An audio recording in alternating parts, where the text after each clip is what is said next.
There were once two sisters. The youngest sister was very beautiful, and her name was Rachel.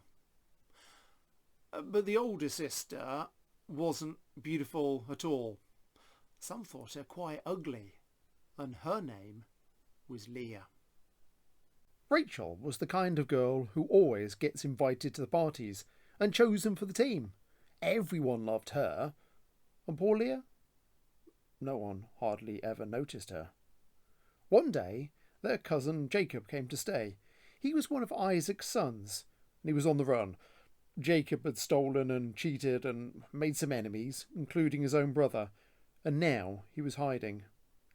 The funny thing is, Jacob, of all people, was the one God gave the special promise to, the same promise he had given his grandfather Abraham. I'll rescue the world through your family. But then God chooses people we least expect, as we'll see. Jacob stayed a long time working for his uncle Laban. One day Laban said, "Jacob, I've decided to pay you for your work. What do you want?" A sudden thought struck him. "How about one of my daughters?" Jacob looked at Rachel, and he looked at Leah. Who would he choose? Of course he chose Rachel. "I'll work 7 years for free," Jacob said, "if I can marry Rachel."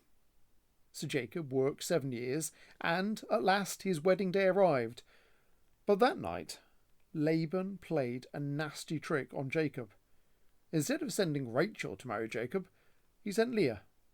Now, in those days, they didn't have electricity, so it was dark in their tent, and besides, women wore veils, and you couldn't see the face properly, so Jacob suspected nothing.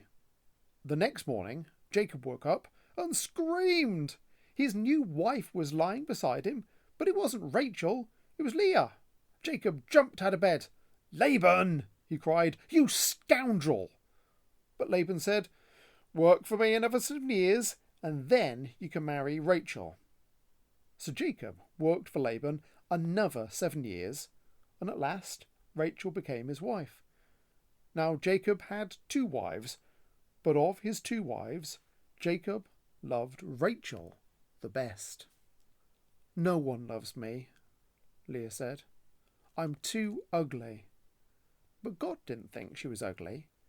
And when he saw that Leah was not loved and that no one wanted her, God chose her, to love her specially, to give her a very important job.